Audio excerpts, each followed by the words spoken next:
अस्सलाम वालेकुम people, welcome to defence outpost. तो आप लोगों को पता है कि पाकिस्तान एयरफोर्स और चाइनीज़ एयरफोर्स यानी कि पीपल लिबरेशन आर्मी एयरफोर्स के दरमियान एक एक्सरसाइज काफ़ी ज़्यादा फेमस है जिसे शाहीन के नाम से जाना जाता है। ये दी लार्जेस्ट एक्सरसाइज है पाकिस्तानी और चाइनीज़ एयरफोर्स के दरमियान और अब तक इसके 11 से 12 जो एडिशंस हैं उनको सक्सेसफुली होल्ड किया जा चुका है। किसी भी एक्सरसाइज का मकसद दो कंट्रीज़ के दरमियान बेसिकली यही होता है कि एक दूसरे की टैक्टिक्स से आशना होना, उनको जानना, उनसे सीखना और एक दूसरे के साथ मिलकर जो मॉडर्न कॉम्बैट है, नई टैक्टिक्स हैं, उनके लिए प्रिपेयर करना। पाकिस्तान और चाइना की केस में स्पेशली दोनों कंट्रीज़ की जो एयरफोर्स हैं उनके अंदर कोलैबोरेशन क्योंकि एक बहुत बड़े स्केल के ऊपर है, बहुत सारा इक्विपमेंट जो है वो हम चाइनीज़ ओरिजिन का यूज़ करते हैं, तो शाहीन एक्सरसाइज उस हिसाब से भी बहुत ही ज़्यादा इंपॉर्टेंट बन जाती है। अब रिसेंटली एक रिपोर्ट आई है 2019 का जो एडिशन था शाहीन एक्सरसाइज का उससे रिलेटेड, जिसको चाइना में होल्ड किया गया था। इस एक्सरसाइज में चाइनीज साइड से यहाँ पर उनके J-16, J-11 और J-10 एयरक्राफ्ट ने पार्टिसिपेट किया था और पाकिस्तानी साइड से JF-17, मिराज 5 और F-7 PG एयरक्राफ्ट मौजूद थे। सदर्न चाइना के अंदर ऑलमोस्ट यहाँ पर 25 दिन इस एक्सरसाइज को होल्ड किया गया और इस एक्सरसाइज के दौरान जो रिसेंट चाइनीज रिपोर्ट आई है उसके मुताबिक चाइना के जो J-16 एयरक्राफ्ट हैं उन्होंने टोटल में 51 एयरक्राफ्ट जो है वो शूट डाउन किए। इनमें 14 J-10 एयरक्राफ्ट थे, 3 के करीब J-11B एयरक्राफ्ट थे, एक J-11BS एयरक्राफ्ट, 11 JF-17, 13 मिराज 5 और 9 F-7 PG एयरक्राफ्ट शामिल थे। 5 J-16 ने टोटल 11 सेशंस में, जिनमें 70 के करीब जो फ्लाइट्स हैं उनको कंडक्ट किया गया, उसमें 51 यानी कि 51 फाइट एयरक्राफ्ट जो हैं वो शूट डाउन किए। और इसी रिपोर्ट से जो कुछ उन्होंने आगे डिटेल्स को मेंशन किया हुआ है उससे ये चीज साफ होती है कि ये एक BVR फाइट थी, यानी कि बियॉन्ड विजुअल रेंज फाइट थी, जहां पर आपकी जो लॉन्ग रेंज की एयर टू एयर मिसाइल्स हैं उनको यूज किया जाता है। अब सोचने वाली बात है कि इतना डिफरेंस जो है वो किस तरह से क्रिएट हो गया, J-16 एयरक्राफ्ट जो है वो इतने बड़े नंबर में एयरक्राफ्ट कैसे शूट डाउन कर पाया। तो इसके पीछे आंसर जो है वो चाइना की उस टाइम की न्यूली इंट्रोड्यूस्ड PL-15 मिसाइल थी, जिसको 2018 में सर्विस में इंडक्ट किया गया था और ये जो एक्सरसाइज है शाहीन, इसको 2019 में सितंबर में होल्ड किया गया था। यानी कि ऑपरेशन स्विफ्ट रिटॉर्ट से जो कि फरवरी में हुआ था उससे 6-7 महीने का यहाँ पर डिफरेंस है। उसी साल अगस्त में यहाँ पर पाकिस्तान एयरफोर्स ने पहली दफा किसी एक्सरसाइज में PL-15 air to air missile की जो परफॉर्मेंस है उसको पहली दफा एक्सपीरियंस किया, क्योंकि सबसे पहले जहाँ पर जिस एयरक्राफ्ट के थ्रू इस PL-15 को टेस्ट किया गया वो J-16 था और J-16 के ऑन बोर्ड एक बहुत ही ज्यादा एडवांस्ड AES रडार है जो कि 200 से 400 किलोमीटर तक जो टारगेट है 1 मीटर से 5 मीटर स्क्वायर RCS के उनको डिटेक्ट और ट्रैक कर सकता है। और जब आप इसी पावरफुल रडार वाले एयरक्राफ्ट को एक 250 किलोमीटर की BVR मिसाइल देते हैं तो चाहे यहाँ पर आगे J-10 हो, JF-17 हो, मिराज 5 हो या F-7 PG हो, इनके बहुत बड़े नंबर्स को शूट डाउन किया गया सिमुलेटेड एक्सरसाइज में। क्योंकि ये जितने भी एयरक्राफ्ट हैं, JF-17 ब्लॉक 2 हो, J-10B या J-10A हो, ये ना तो AES रडार कैरी करते थे, ना ही लॉन्ग रेंज की BVR कैरी करते थे। मिराज 5 और F-7 PG को तो आप छोड़ ही दें। तो ऑब्वियस ही बात थी J-16 जैसे एक पोटेंट एयरक्राफ्ट के सामने इनके बहुत बड़े नंबर जो है वो शूट डाउन होने थे। तो मोरलेस यहाँ पर अगर आप बात करेंगे तो 2019 में होल्ड की जाने वाली ये जो एक्सरसाइज है, जिस तरह के वेपन सिस्टम चाइना की तरफ से इस एक्सरसाइज के अंदर यूज किए गए, पाकिस्तान एयरफोर्स का कॉन्फिडेंस बिल्ड होना स्टार्ट हुआ चाइनीज वेपन सिस्टम के अंदर। और आपको पता है कि 2019 का टाइम ऐसा था जब हम अपने F-16 एयरक्राफ्ट को ऑलरेडी कॉम्बैट में यूज कर चुके थे, हमें नए एयरक्राफ्ट, नए वेपन सिस्टम की तलाश थी और इंडिया की तरफ से साइमल्टेनियसली दूसरी साइड पर राफेल एयरक्राफ्ट को अपनी सर्विस में इंडक्ट किया जा रहा था। तो पाकिस्तान की तरफ से जब ये परफॉर्मेंस देखी गई PL-15 मिसाइल की,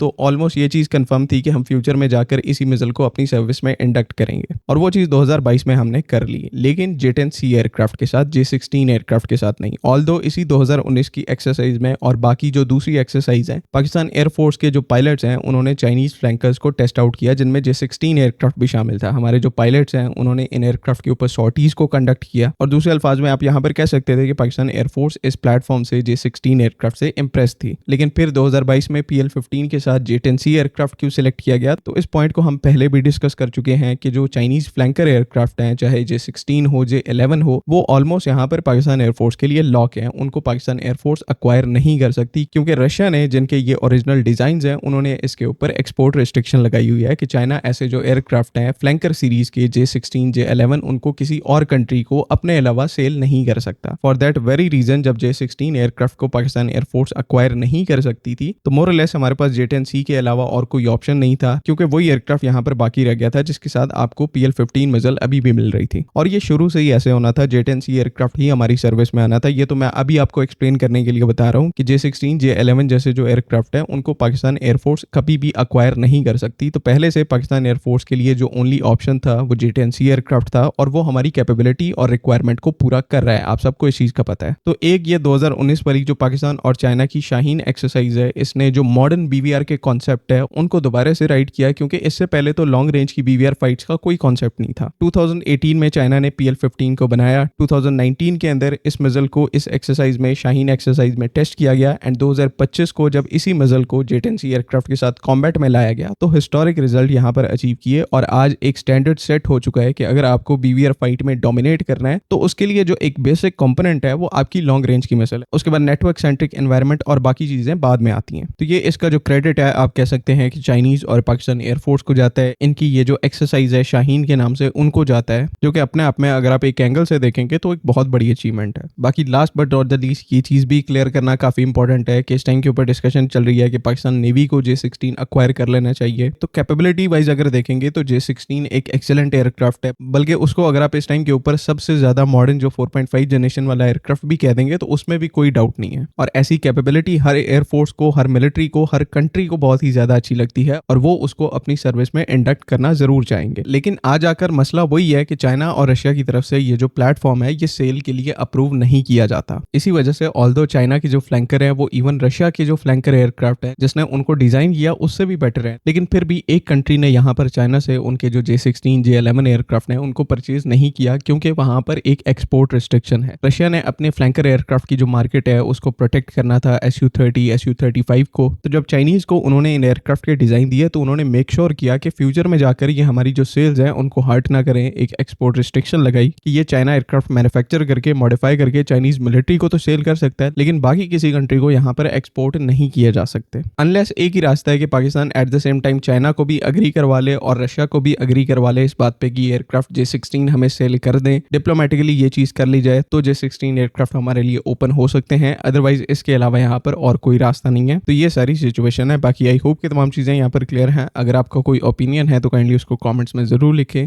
अगली वीडियो तक के लिए अल्लाह हाफिज़। पाकिस्तान जिंदाबाद।